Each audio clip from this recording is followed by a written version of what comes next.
Bradley Manning has been sentenced to 35 years in a military prison, and he's been given a dishonourable discharge, which effectively means he's been kicked out of the US military as well. Now, 35 years sentence, but 3.5 years will come off that because he's already served 3.5 years since he was detained, and another 112 days will also come off that, and that's because the judge ruled in January this year that he should have a sentence reduced by 112 days because the sum of the time he was kept in solitary confinement, which the judge ruled was harsh and illegal.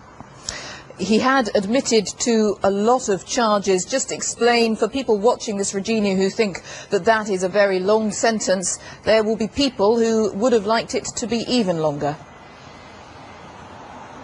That's right. Let's just remind our viewers of what exactly he was convicted of. He was convicted of 20 counts, including espionage, computer fraud and theft, should I say, and that was all relating to his leaking of some 700,000 government classified documents, including videos and State Department cables, to the Wikileaks website. Now, he admitted he'd shared this information at the time, but denied that he did it to help America's enemies, and he was acquitted of the most serious charge he faced of aiding America's enemies. But even with all the charges that he was convicted on, he was likely to get a sentence of at least around 25 years. So I think some people will be looking at this sentence and saying it's relatively low, given that the prosecution were asking for a minimum of 60 years, plus a fine for Bradley Manning. It's not clear whether or not at the moment he still will have to pay a fine.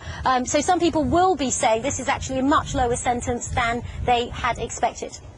And this is a military court, as we say, Regina, a military process. What are Bradley Manning's legal options now? Well, given that he got a dishonourable discharge, his case will automatically go to appeal. And I should also say that it is a matter of course with a court-martial like this, where there's a single judge sitting, that the verdict and the sentence will also be reviewed.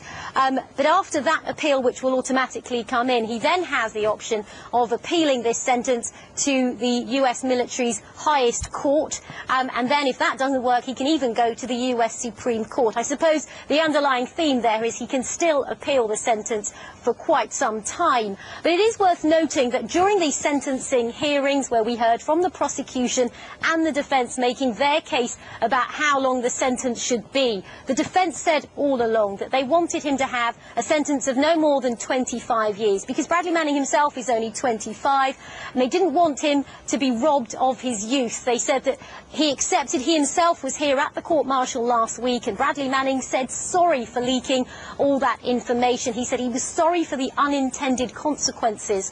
But the prosecution have long argued that he should have had a longer sentence because of the damage they say that these leaks did to national security.